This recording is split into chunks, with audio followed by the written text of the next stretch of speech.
Halo semuanya, terima kasih telah mengklik video ini dan selamat menonton. Gimana kabar kalian hari ini? Semoga kabarnya baik-baik saja. Pada video kali ini, kita akan melanjutkan alur cerita novel, yang berjudul The Regress Son of a Dog is an Assassin. Kita akan membahasnya dari chapter 47 sampai chapter 56. Gimana keseruan ceritanya? Langsung saja kita masuk ke alur ceritanya. Di bagian timur Velias, rumah Duke Vert berdiri megah. Namun, suasana di dalamnya jauh dari tenang. Nyonya rumah, Margaret RZ, berjalan mondar-mandir di koridor dengan ekspresi sangat cemas. Tangan dan kakinya gemetar seperti dahan pohon willow yang tertiup angin, dan bibirnya bergetar seakan dibebani rasa bersalah yang mendalam. Saat tiba-tiba disentuh oleh seseorang, tubuhnya tersentak. Itu adalah putra sulungnya, Ashel. Ibu, apa yang terjadi? Kulitmu tidak terlihat bagus, tanya Ashel dengan lembut, mencoba menenangkan ibunya. Margaret mencoba tersenyum, meski tampak jelas bahwa hatinya masih gelisah. Oh, tidak, aku baik-baik saja, sungguh, kata Margaret, berusaha menenangkan dirinya. Ashel meraih tangan ibunya dengan lembut. Jika ada sesuatu yang mengganggumu, tolong beritahu aku, Bu. Sebagai putramu, aku akan melakukan semua yang aku bisa untuk membantu. Setelah beberapa saat, Ashel meninggalkan ibunya dan menemui Kellen, yang menunggu di dekatnya. Beberapa mayat telah ditemukan di dekat perbukitan Velias, semuanya milik para ksatria wilayah kekuasaan, lapor Kellen dengan suara tegas. Berapa banyak? Tanya Ashel. Kami menemukan total 6 mayat. Namun, karena Sang Duchess memesan total 7, 1 dianggap hilang. Tetapi, Kellen ragu sejenak sebelum melanjutkan, di antara rombongan tuan termuda yang memasuki Luen, seorang ksatria dari wilayah kekuasaan dipastikan hadir. Ashel menoleh ke arah Kellen dengan tatapan tajam. Sepertinya ksatria yang hilang itu ada di antara mereka, kata Kellen, menambahkan informasi yang penting. Rencana pembunuhan Cian Vert, yang dipimpin oleh bangsawan tersebut, berakhir dengan kegagalan. Cian berhasil memasuki akademi dengan aman. Meskipun bangsawan tersebut berusaha keras untuk menutupi kebenaran, Ashel berhasil mengungkapnya. Mendengar laporan itu, Ashel tertawa kecil, menarik. Jadi, salah satu ksatria yang pergi untuk membunuh saudaraku akhirnya masuk akademi bersamanya, apakah itu maksudmu? Tawa maniak Ashel berlanjut, sementara Kellen diam-diam menunggu tawanya berhenti. Ketika akhirnya berhenti, suasana berubah, dan Ashel bertanya dengan tenang, apa yang terjadi dengan orang yang kamu tugaskan? Kellen menjawab dengan ragu, itu, mereka masuk akademi dan ditugaskan ke istana, tapi sejak itu, semua kontak telah hilang. Ashel, tanpa berkata apa-apa, membalikkan punggungnya lagi. Kellen mengepalkan tinjunya, merasa kecewa karena telah mengecewakan tuannya. Saya pribadi akan pergi dan melihat, kata Kellen, bertekad. Ashel tersenyum cerah, kamu tidak perlu menderita seperti ini karena ketertarikanku yang sia-sia. Mari kita berhenti membicarakan adik laki-lakiku di sini. Terima kasih atas kerja kerasmu. Namun, Kellen merasa bahwa tuannya tidak akan mempercayainya lagi dengan masalah Cian. Aku bersumpah akan melayanimu seumur hidup, Ashel. Tugas ini tidak berarti apa-apa bagiku. Jadi tolong, kirimkan aku ke Luen. Kata Kellen dengan ketulusan yang mendalam. Ashel tertawa lembut, haha. Anda cukup bersikeras, Kellen. Saya mengerti. Saya akan menghormati keinginan Anda. Tapi kamu harus segera kembali. Aku juga sangat membutuhkanmu. Kellen berseri-seri dengan pengakuan baru ini, sementara wajah Ashel berubah menjadi acuh tak acuh. Di tempat lain, Cian Vert sedang berinteraksi dengan seorang gadis kecil. Hei, ayah, bisakah ayah membukakan ini untukku? Tanya gadis itu, memberiku botol kaca yang hanya berisi 1 permen di dalamnya. Qian dengan lembut membuka tutupnya dan menyerahkan permen itu padanya. Ingatlah untuk menyikat gigi setelah makan, atau gigi akan membusuk, kata Qian. Gadis itu tersenyum cerah dan memasukkan permen ke dalam mulutnya. Kaeram, yang mengamati interaksi ini, mengejek, anak-anak memang seperti itu. Qian mengangkat bahu, setuju. Baru seminggu sejak mereka membawa gadis naga kecil itu masuk, dan dalam waktu singkat, dia menunjukkan pertumbuhan yang luar biasa. Ukuran tubuhnya sudah lebih dari 2 kali lipat, dan dia sudah beradaptasi dengan asrama yang luas ini. Kamu tahu maksudnya, kan? Tanya Kaeram, merujuk pada pertumbuhan cepat gadis naga itu. Qian mengangguk. Itu berarti dia akan punya lebih sedikit waktu bersama gadis itu. Namun, di sisi lain, ini juga berarti hari di mana dia bisa hidup mandiri mungkin akan datang lebih cepat. Saya kembali, Tuan Muda. Brian kembali dari berbelanja. Apa yang terjadi jika hari tanpa kelas? Tanyanya dengan nada penasaran. Qian menerima secarik kertas dari Brian. Ditulis dengan huruf tebal di tengahnya adalah persetujuan duel. Jadi, kapan duel ini terjadi? Tanya Qian, setelah memahami situasinya. 2 jam lagi, jawab Brian. Tiba-tiba terdengar ketukan kasar di pintu. Qian sudah tahu siapa orang itu. Qian Fer. Anda mendapat persetujuan duel seperti yang Anda klaim. Apakah perlu menunggu? Keluarlah dan tunjukkan kekuatanmu. Teriak suara di luar. Arena duel ajaib terletak di rooftop gedung utama akademi. Itu cukup besar untuk menampung 1000 siswa. Siswa dari semua kelas dan jenis kelamin berkumpul dalam kerumunan yang ramai. Tidak seperti biasanya, hampir tidak ada kursi kosong yang bisa ditemukan. Arena itu dipenuhi orang. Putri, di sini, kata Resimus, yang sudah mendapatkan kursi, kepada Arin. Terima kasih, Resimus. Kata Arin, duduk dan melihat sekeliling. Mahasiswa, baik mahasiswa baru maupun senior, berkumpul dalam kelompok yang beragam. Instruktur dan peneliti tingkat tinggi yang bertanggung jawab atas kelas juga hadir, bersama dengan Kepala Akademi, Rektor Kundel. Putri, apakah Anda pernah melihat pertarungan Tuan Qian? Tanya Resimus. Arin menggeleng. Aku belum pernah punya kesempatan. Tapi hari ini, aku akan mencari tahu seberapa kuat kemampuannya. Jawabnya dengan penuh antusiasme. Setelah ragu sejenak, Resimus dengan hati-hati angkat bicara, saya secara pribadi belum pernah melihat Master Set, tapi setidaknya di antara mahasiswa baru, saya rasa tidak ada yang bisa mengalahkan Master Qian. Arin terkejut dan kembali bertanya, mengapa kamu berpikir seperti itu? Resimus menjawab, sejak pertama kali saya melihatnya, saya sudah merasakannya. Rasanya seperti menonton seorang pembunuh. Aku merasa dia bisa langsung membunuhmu. Segera, para instruktur muncul di arena, menciptakan penghalang magis besar yang sesuai dengan level siswa. Penghalang sihir bintang 4, disesuaikan dengan level siswa, telah dibuat. Tak lama kemudian, kedua siswa yang duduk di sisi berlawanan dengan percaya diri berjalan menuju tengah. Ketegangan menggantung di udara arena duel. Duel kali ini menjadi sorotan utama di akademi, menarik perhatian tidak hanya dari para siswa tetapi juga para instruktur dan pejabat akademi. Bahkan Rektor Kundel Quazel, Kepala Akademi, hadir di bagian VIP untuk menyaksikan duel ini. Duel ini bukan sembarang duel. Ini adalah pertarungan antara 2 mahasiswa yang jarang terlihat di kelas namun sangat dinantikan untuk kemampuan mereka.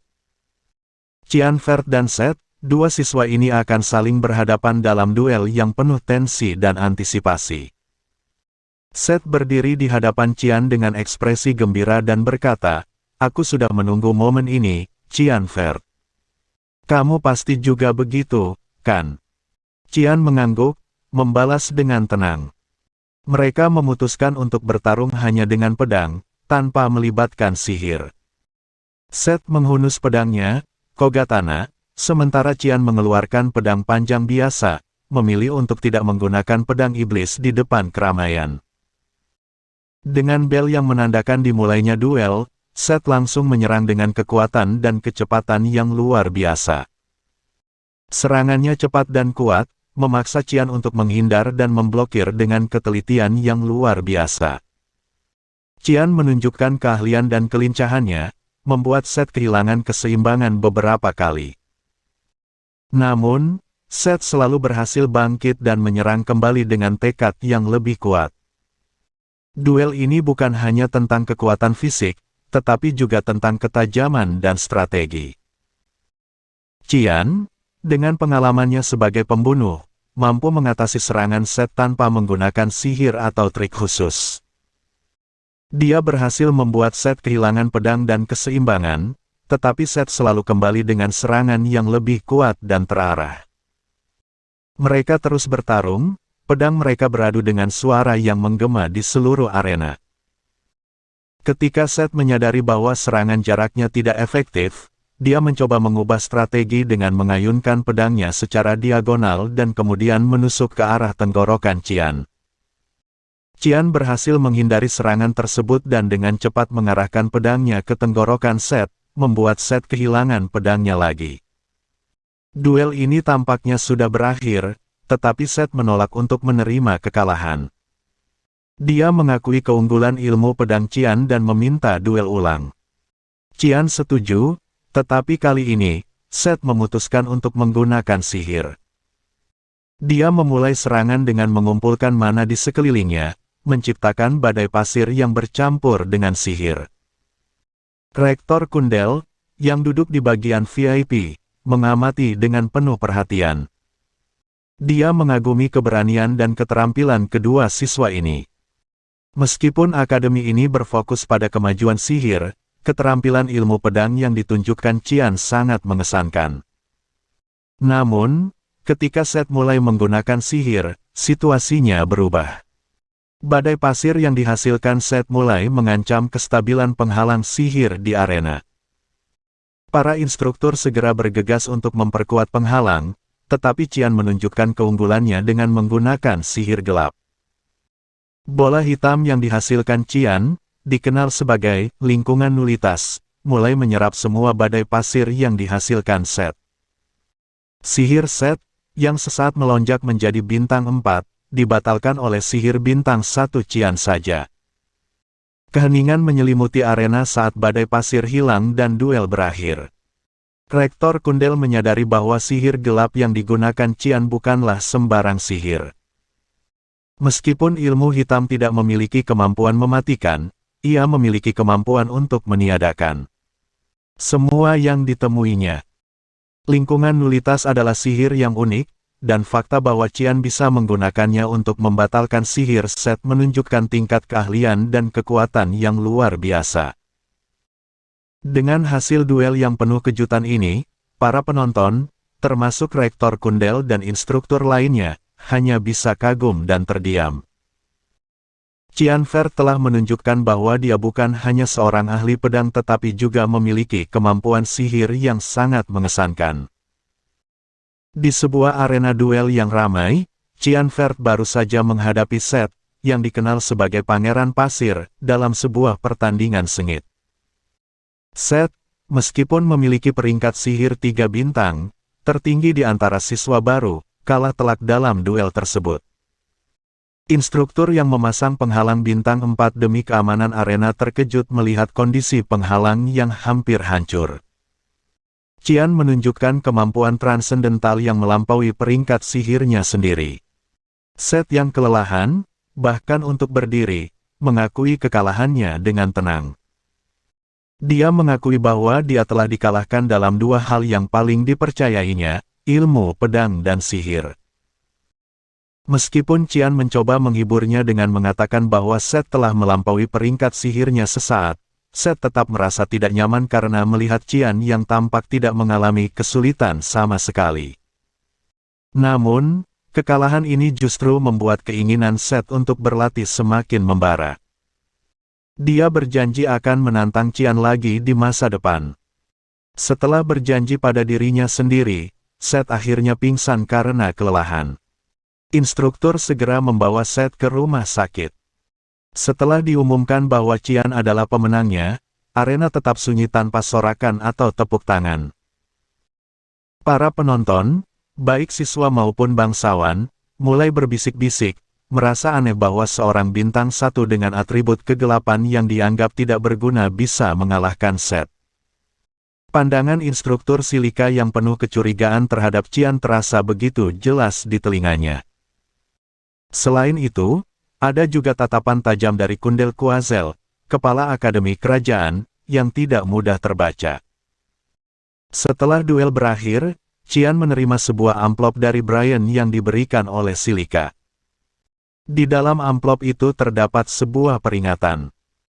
Ini adalah ancaman bahwa jika Qian tidak mematuhi aturan, dia akan diusir dari akademi dan istana kerajaan.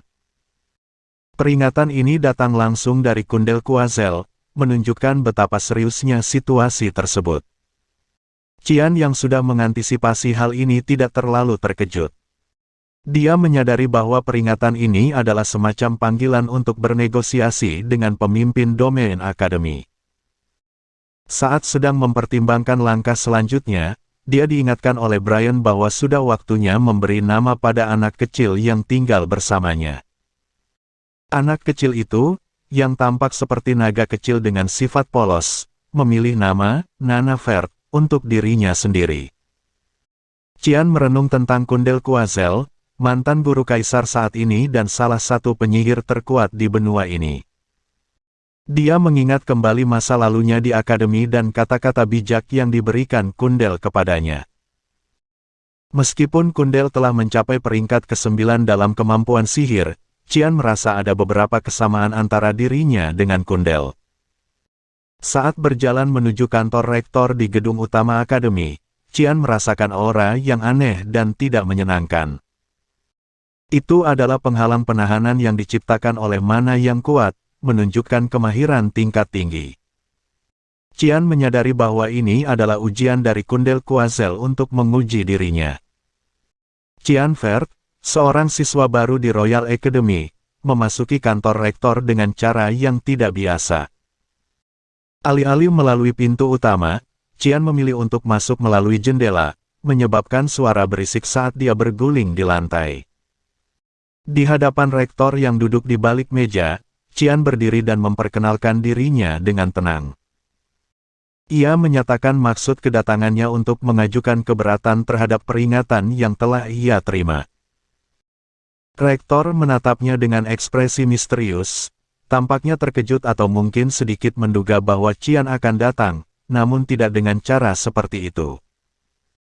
Qian menyadari bahwa rektor mungkin memasang penghalang pembatas yang kuat, yang akan sulit ditembus tanpa kekuatan Aeru. Namun, sebagai seorang pembunuh, Qian terbiasa memilih rute yang tidak biasa, sehingga dia memutuskan untuk masuk melalui jendela kantor rektor. Sang rektor, dengan nada dingin, bertanya apakah Qian benar-benar datang untuk mengajukan keberatan. Qian mengakui bahwa datang untuk mengajukan keberatan hanyalah formalitas untuk bisa bertemu dengan rektor. Dia tidak berniat menentang peringatan tersebut dan menganggapnya sebagai tindakan yang masuk akal. Rektor, yang tampak tidak percaya, mulai tertawa hampa dan menuduh Qian berani menantang tindakan disipliner akademi. Qian memahami bahwa posisinya saat ini tidak menguntungkan. Jika rektor mau, dia bisa menuntut Qian atas tuduhan masuk tanpa izin dan merusak properti. Namun, Qian tetap tenang dan menjelaskan bahwa dia sebenarnya datang untuk tujuan lain. Ia ingin bertanya kepada rektor tentang niatnya terhadap kemakmuran kekaisaran dan kehormatan keluarga Quazel. Qian mengungkapkan bahwa rektor, sebelum menjadi kepala akademi, adalah pemimpin keluarga Quazel Dukal dan mantan ayah mertua kaisar.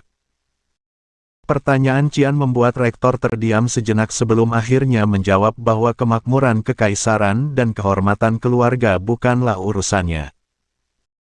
Rektor menjelaskan bahwa sejak berdirinya Royal Academy, benua telah menikmati era perdamaian yang belum pernah terjadi sebelumnya, dan keluarga Quazel dapat berfungsi dengan baik tanpa dirinya. Bagi rektor, akademi ini lebih penting daripada segala hal lainnya. Qian melanjutkan dengan menanyakan apakah rektor benar-benar tidak peduli siapa yang akan mewarisi tahta jika pangeran pertama atau putri kedua kekaisaran tidak mendapatkannya. Pertanyaan ini membuat rektor sedikit terguncang. Qian menjelaskan bahwa meskipun saat ini kekaisaran dalam masa damai, konflik internal antara faksi-faksi dalam kekaisaran akan segera terjadi.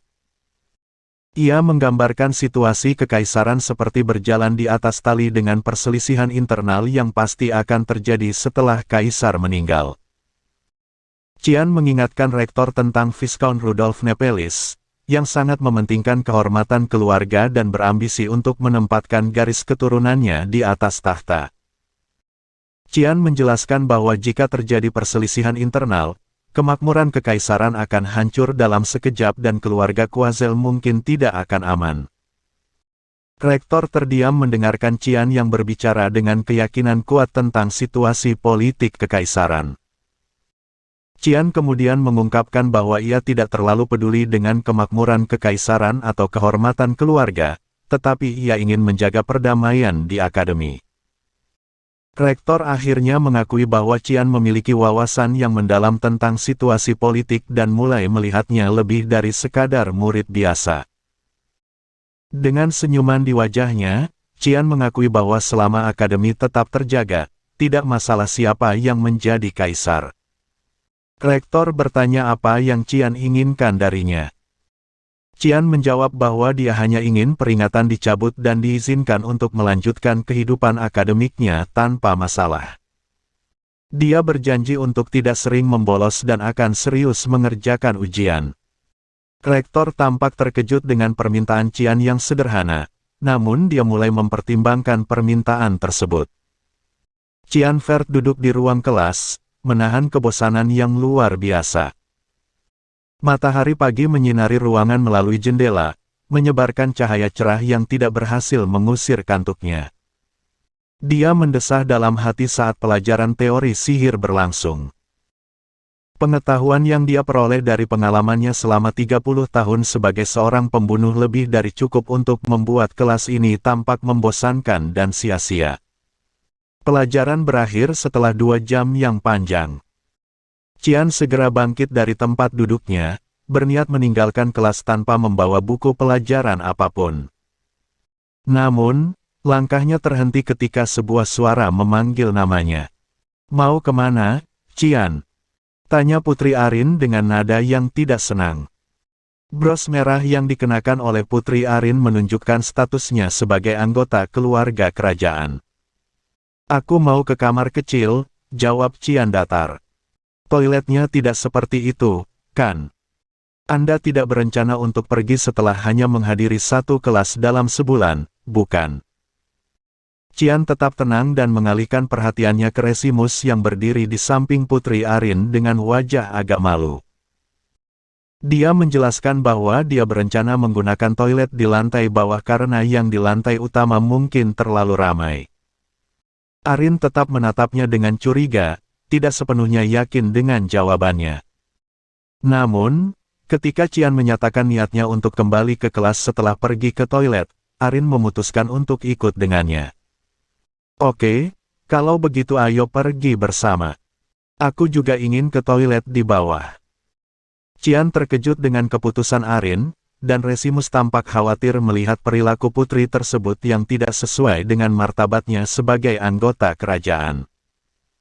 Qian memperingatkan Arin untuk lebih berhati-hati, terutama karena lingkungan akademi tidak selalu ramah. Arin tampaknya tidak terpengaruh oleh nasihat itu, tetap teguh dalam keputusannya untuk memanggilnya dengan nama. Di tengah percakapan mereka, langkah kaki terdengar mendekat dari tangga.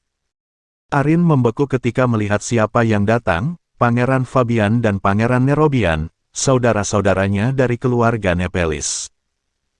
Mereka berdua tampak mengabaikan Arin, menunjukkan sikap tidak hormat yang jelas. Setelah pertemuan canggung dengan saudara-saudaranya, Arin merasa lega ketika mereka akhirnya pergi. Qian mengamati betapa tegangnya Arin selama percakapan itu.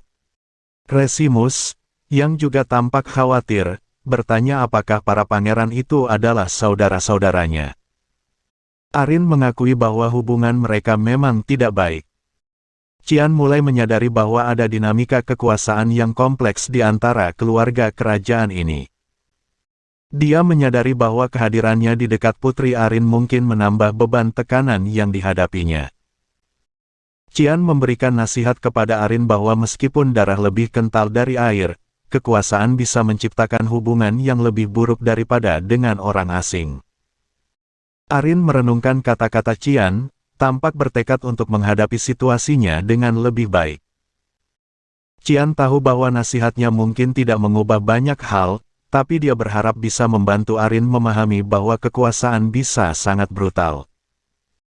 Sementara itu, Brian, yang membawa segenggam makanan ringan seperti permen, roti, dan coklat, berjalan di jalanan Luwen yang ramai saat senja.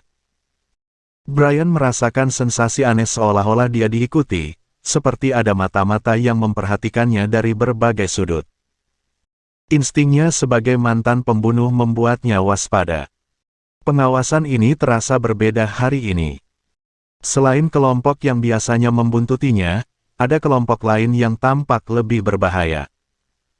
Brian memutuskan untuk menguji pengikutnya dengan memasuki gang yang remang-remang, berharap bisa mengungkap siapa yang mengawasinya. Di ujung gang buntu, Brian berhenti dan meletakkan barang bawaannya dengan lembut. Dia melirik ke arah sudut dan berkata dengan tenang, "Silakan keluar." Brian tahu bahwa sebagai pelayan setia Qian, dia harus siap menghadapi ancaman apapun yang datang. Pengawasan dan ancaman yang terus-menerus membuatnya semakin waspada dan siap melindungi tuannya dari bahaya apapun yang mungkin muncul. Malam tiba dengan bulan purnama yang bersinar terang di antara awan gelap, menandakan waktunya tidur bagi Nana yang meringkuk dengan damai di tempat tidurnya. Dalam tidurnya, dia terlihat menghisap jari-jarinya seolah-olah itu permen. Biasanya, pada saat seperti ini, Qian akan keluar untuk melaksanakan tugas malamnya, namun hari ini adalah pengecualian. Tidak ada pengasuh yang menjaga Nana, dan Brian, yang biasanya mencari jajanan untuk Nana, belum kembali meski matahari sudah lama tenggelam.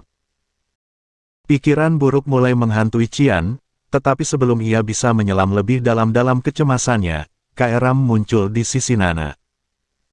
Kairam mengingatkan bahwa baru-baru ini mereka berurusan dengan burung gagak yang selalu mengawasi mereka. Mungkinkah Brian diculik oleh mereka? Qian segera menangkap maksudnya. Sejak kedatangan mereka di Luwen, mereka memang telah diawasi, meski tidak oleh Duchess, yang biasanya menjadi ancaman utama mereka. Sebaliknya, pengawas tersebut dikirim oleh seseorang yang lebih tinggi dari klan Diego, seorang ksatria yang berafiliasi dengan Velias tetapi tidak aktif dalam korps ksatria. Dengan demikian, Qian menyimpulkan bahwa musuh yang tidak diketahui ini adalah ancaman nyata. Setiap malam, ia memastikan untuk menangkap dan membunuh pengawas tambahan yang datang, dengan harapan memutus aliran informasi ke Velias. Klan Diego pasti akan datang sendiri untuk mencari tahu apa yang terjadi, dan itulah yang diinginkan Qian. Namun, hari ini situasinya aneh. Tidak ada tanda-tanda pengawasan yang biasa, tidak ada burung gagak, dan perasaan aneh terus menggelayut di pikirannya. Dengan Kairam di tangan, Qian meninggalkan asrama, menyusuri jalan-jalan sepi di sekitar akademi hingga sampai ke distrik perbelanjaan yang kini gelap dan sunyi. Di tengah keheningan, bau darah menarik perhatiannya, membimbingnya ke jalan buntu yang berlumuran darah segar. Di sana, ia menemukan jajanan yang dibeli Brian untuk Nana, berserakan tanpa pemilik. Qian tahu ini adalah darah Brian. Namun, Yang membingungkan adalah mengapa Brian berada di tempat terpencil ini.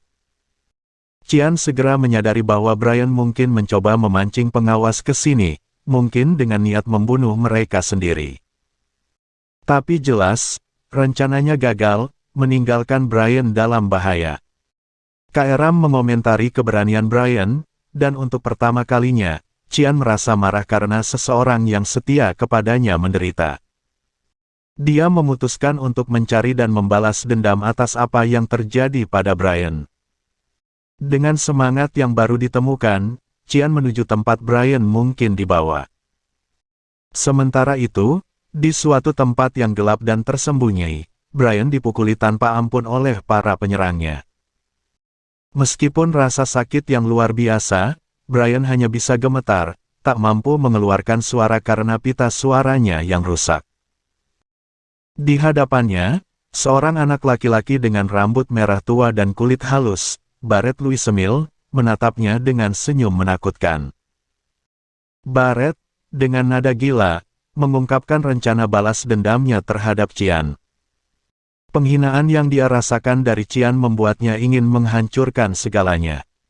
Dia berencana memotong tubuh Brian dan mengirimkannya sebagai hadiah mengerikan kepada Qian. Namun, Brian tahu bahwa kematiannya tidak akan menyelesaikan masalah ini.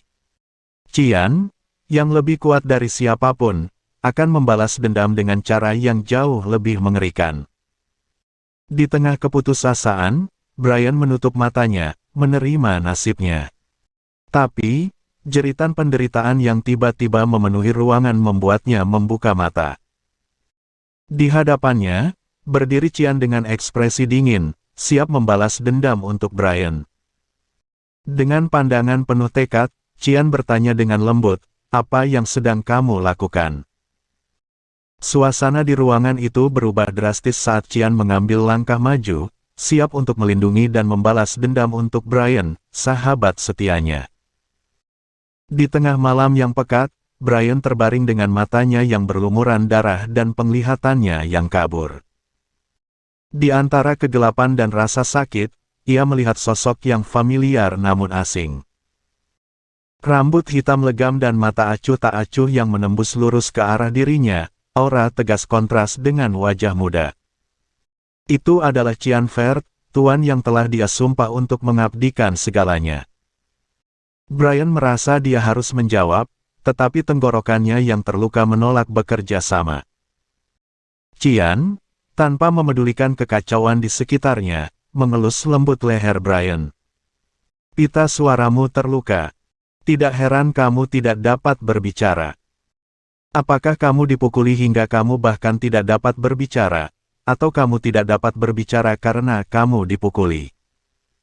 Meskipun Brian ingin mengatakan itu adalah pilihan terakhir, kondisinya saat ini tidak memungkinkannya. Meskipun Qian terus mengomelinya, Brian merasa lega bercampur kegembiraan.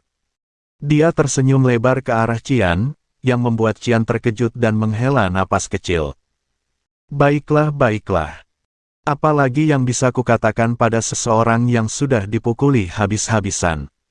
Anda tampaknya belum berada di ambang kematian.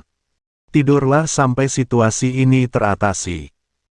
Sentuhan ringan di wajah Brian yang berlumuran darah membuatnya mengantuk, dan tak lama kemudian, Brian tertidur lelap, tidak menyadari segala sesuatu di sekitarnya. Apa yang terjadi? Kenapa kau melakukan ini padaku?" Barret yang kebingungan berteriak ketika dia tenggelam ke tanah. Meskipun tampaknya interogasi berat sedang berlangsung, anggota tubuh Barret tidak terluka. "Jangan mendekat. Mundur!" teriaknya panik saat Qian mendekat. "Yah, sepertinya ada kesalahpahaman, Tuan Qian. Aku tidak mencoba menyakiti kesatriamu. Saya menginterogasinya karena dia tampak mencurigakan. Kudengar dia berencana membunuhmu, jadi." Barret mencoba membela diri, tetapi Qian tidak terpengaruh. Qian menginjak kaki kiri Barret dengan keras, menyebabkan suara tulang patah terdengar nyaring. "Koak!" Barret menjerit kesakitan. Qian membungkuk sedikit dan menatap tatapannya. "Apa yang akan kamu lakukan padaku?" Dengan mata menyala karena kebencian, Barret menantang Qian. Apakah kamu pikir kamu akan lolos jika melakukan ini padaku? Saya Barret Louis Semil. Tidak ada yang bisa menghentikan saya ketika saya marah. Qian tidak memperhatikan omongan Barret. Dengan lembut menggenggam salah satu tangan Barret yang kasar dan penuh bekas luka, Qian mengamatinya dengan seksama. Luka-luka itu bukan akibat dari kerja keras, melainkan akibat tindakan kekerasan yang dilakukan sendiri. Qian menarik kesimpulan bahwa Barret memiliki kecenderungan kekerasan sejak usia muda, dan ini bukan pertanda baik untuk masa depan. Apakah kamu pikir kamu tidak akan menerima balasannya? Qian menatap Barret dengan tajam. Kenapa kamu menyentuhnya? Barret menangis tanpa jawaban, dan Qian memasukkan bola mana ke dalam mulutnya. Ark! Jeritan kesakitan Barret menggema di hutan yang sepi. Qian berbalik tanpa sedikit pun penyesalan. Kecambah telah dirawat. Jika mereka menunjukkan tanda-tanda pertumbuhan yang tidak normal di masa depan, Qian akan mencabut dan membakarnya menjadi abu. Saat kesadarannya kembali, kepala Brian berdenyut dan berdenging. Dia sudah bangun. Seruan suara manis itu membuat Brian membuka matanya. Apakah kamu tidur nyenyak, Brian? Nana, dengan ekor kecil yang lucu berayun maju mundur, duduk di tempat tidur mengawasinya. Brian menyentuh luka di kepalanya yang terbalut perban putih. Saya dengar. Nana bilang kamu pergi membeli makanan ringan dan tersandung batu, pingsan. Brian, kamu benar-benar bodoh. Papa menemukanmu tergeletak di jalan dan membawamu ke sini, kata Nana dengan wajah polosnya. Brian mengingat kejadian di hari sebelumnya, dipukuli dan disiksa oleh kelompok Barret ketika Qian muncul. Bagaimana dengan Tuan Qian? Brian bertanya. Qian memasuki ruangan dengan sangat pelan. Apakah kamu bangun? Ekspresinya acuh tak acuh seperti biasanya, tetapi Brian merasa lega melihatnya.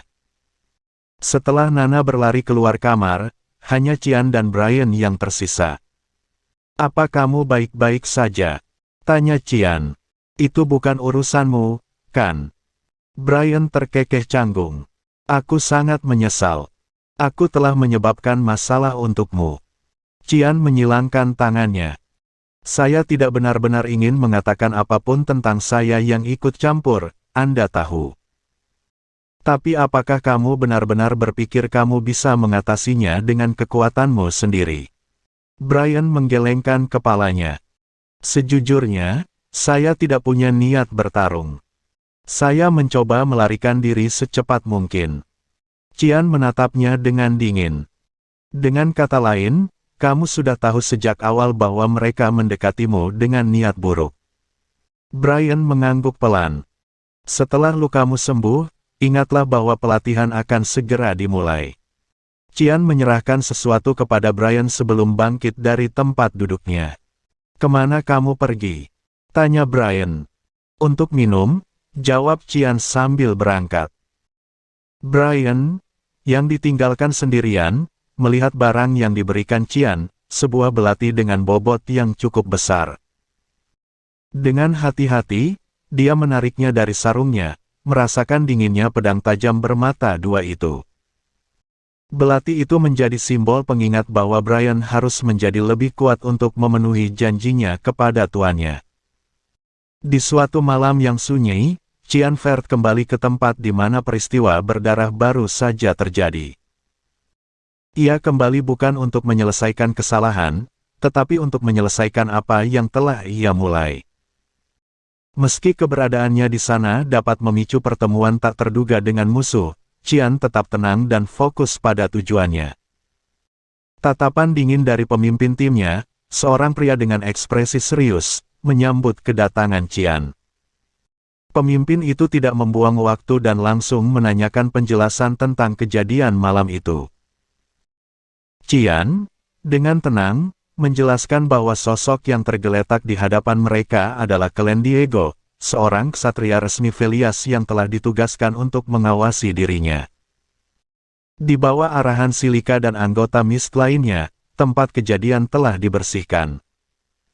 Namun, kehadiran Klen dan gangguan dari musuh-musuh yang mengawasi membuat situasi semakin rumit.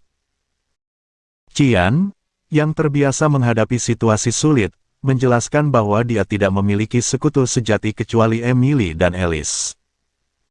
Pemimpin itu kemudian bertanya tentang nasib Barret, seorang musuh yang sebelumnya ditaklukkan oleh Qian. Qian menjawab bahwa Barret dibiarkan hidup dan diletakkan di depan rumah sakit, di mana ia mungkin akan ditemukan oleh tabib. Meskipun tidak membunuh Barret, Qian yakin bahwa membiarkannya hidup akan lebih menguntungkan dalam jangka panjang. Mendengar penjelasan itu, pemimpin tim memberikan pujian atas kemampuan luar biasa Qian yang melebihi para pembunuh Mist dan keteguhannya dalam menghadapi pedang iblis. Namun, pemimpin itu juga mengingatkan Qian tentang pentingnya menghindari metode agresif yang bisa menyebabkan krisis di akademi dan mempengaruhi hubungan antar negara. Qian menyadari bahwa metode yang digunakannya bukanlah hukuman, melainkan peringatan yang tegas. Dia ingin memastikan bahwa siapapun yang mengganggu hidupnya akan dihancurkan sepenuhnya. Pemimpin tim mengakui keprihatinannya dan berharap bahwa Qian tidak akan membuat mereka terlalu sibuk di masa depan. Setelah percakapan itu, pemimpin tim pergi, meninggalkan Qian untuk menyelesaikan urusannya dengan Klen. Saat Klen mulai sadar, ia langsung menyadari identitas Qian. Qian tidak memberikan banyak kesempatan bagi Klen untuk bertanya, melainkan langsung menantangnya untuk berpikir baik-baik tentang situasi yang dihadapinya. Klen, dengan tegas menolak untuk memberikan informasi apapun dan lebih memilih mati daripada berkhianat kepada tuannya. Namun, Qian memiliki rencana lain. Dengan menggunakan sihir tingkat tinggi, Qian menciptakan kepribadian baru dari bayangan Klen, memberikan jiwa kedua pada tubuhnya. Sihir ini adalah kepribadian bayangan, sebuah mantra yang sangat jarang digunakan oleh Qian. Setelah melakukan sihir tersebut, Klen berubah menjadi sosok yang baru, siap melayani Qian sebagai tuannya yang baru. Dengan tekad baru, Klen bersumpah untuk mengabdi pada Qian, mengesampingkan kesetiaannya yang lama. Qian, dengan tenang, menerima kesetiaan Klen yang baru dan siap melanjutkan perjuangannya dengan kekuatan yang diperbarui. Babak ini menegaskan tekad dan kemampuan Qian yang luar biasa dalam menghadapi segala rintangan yang ada di hadapannya. Di Akademi Velias, di tengah fasilitas pelatihan ketahanan yang terkenal, terdengar suara sorakan dari instruktur kepada seorang siswa yang tengah berlatih. Tempat ini dikenal sebagai lokasi di mana para siswa dan ksatria penjaga akademi mengasah keterampilan fisik dan ilmu pedang mereka. Di tempat tersebut, Qian, seorang anggota keluarga bangsawan, tengah melatih Brian, seorang siswa yang bercita-cita tinggi. Brian, yang berjuang keras menyelesaikan latihan push-up yang berat, akhirnya terjatuh ke lantai setelah menyelesaikan target latihannya. Dengan nafas terengah-engah, ia melaporkan bahwa dia telah menyelesaikan tugasnya kepada Qian.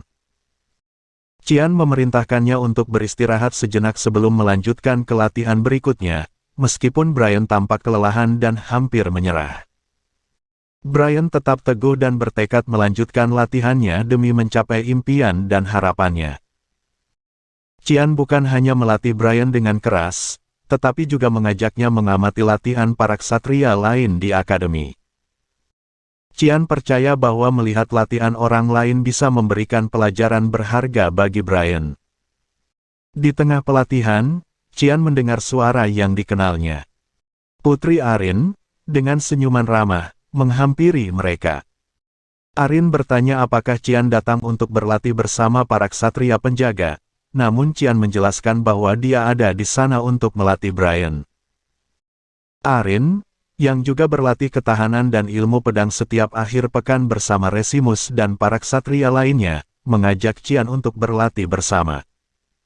Namun, Qian tiba-tiba terlihat cemas ketika memperhatikan sesuatu di luar tempat latihan.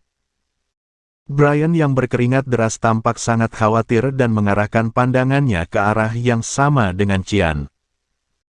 Ternyata, Nana, seorang gadis kecil yang dikenal Qian, berdiri di sana dengan berani mengenakan hoodie pelatihan sihir. Sementara itu, Arin yang selalu rajin berlatih merasa senang bisa bertemu dengan Qian di tempat latihan. Namun, sebelum sempat berbicara lebih jauh, Qian buru-buru pergi karena sesuatu yang mendesak, meninggalkan Arin dalam keadaan terkejut dan marah.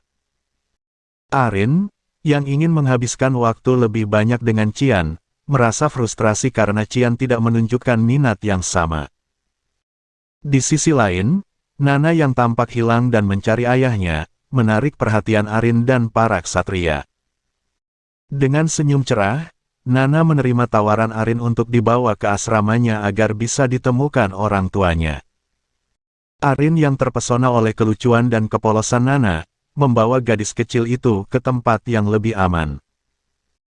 Sementara itu, Qian yang khawatir akan keselamatan Nana, segera melakukan pencarian menggunakan mantra sihir untuk mendeteksi keberadaan Nana. Ia menemukan Nana bersama Arin dan seorang wanita lain di lantai 3 istana kerajaan. Qian, yang penuh dengan kekhawatiran dan kegelisahan, segera menuju ke arah mereka. Ketika mereka saling bertemu, Arin yang memegang tangan Nana, menatap Qian dengan kebingungan. Qian yang tampak cemas, mengalihkan perhatian mereka kepada keselamatan Nana dan mencoba untuk memastikan semuanya baik-baik saja. Suasana di sekitar mereka dipenuhi dengan ketegangan dan kekhawatiran, namun Qian tetap fokus untuk melindungi Nana dan memastikan tidak ada hal buruk yang terjadi pada gadis kecil itu. Qian menunjukkan dedikasinya sebagai pelatih dan pelindung, sementara Arin menunjukkan ketulusannya dalam membantu dan melindungi yang lemah.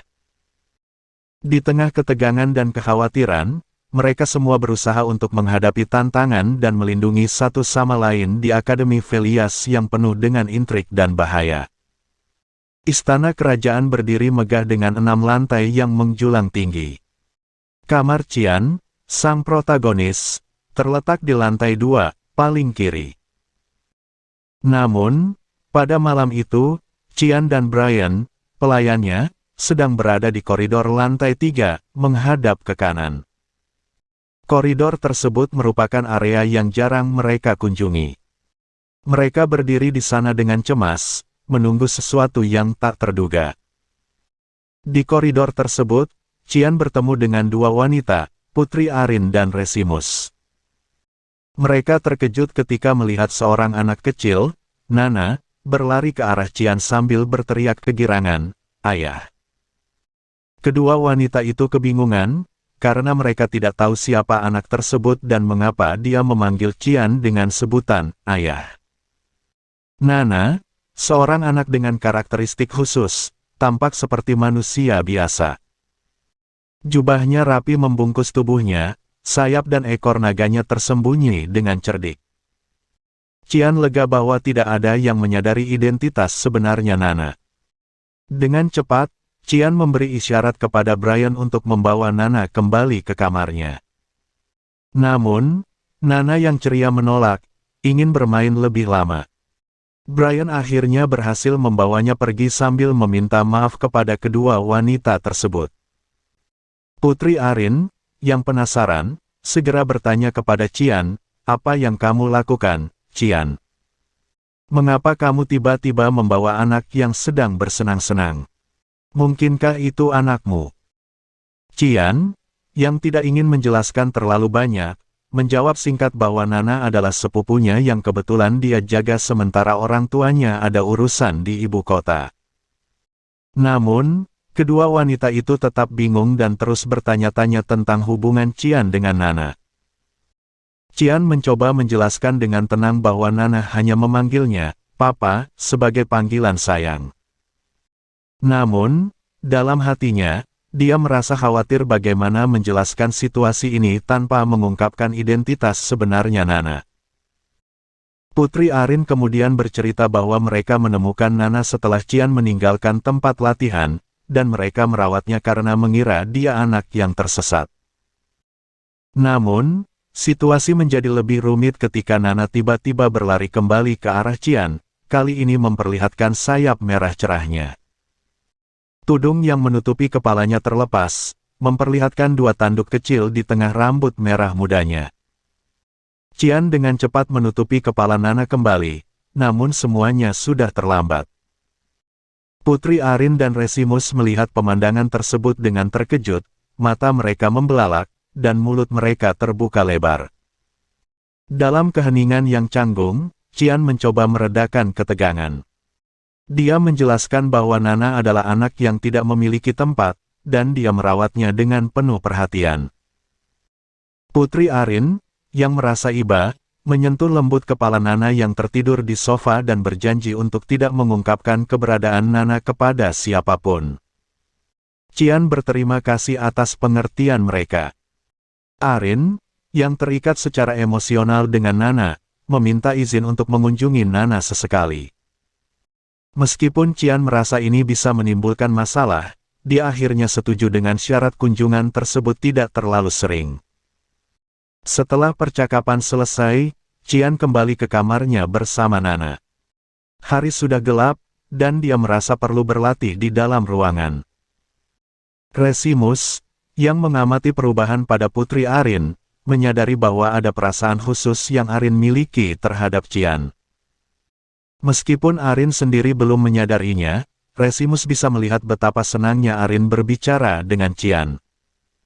Di kamarnya, Qian merenung tentang masa depan Nana.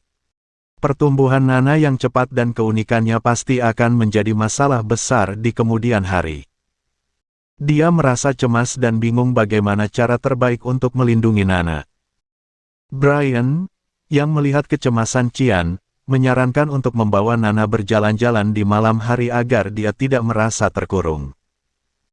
Qian mempertimbangkan saran tersebut, berusaha mencari cara terbaik untuk menjaga dan melindungi Nana dari bahaya yang mungkin datang.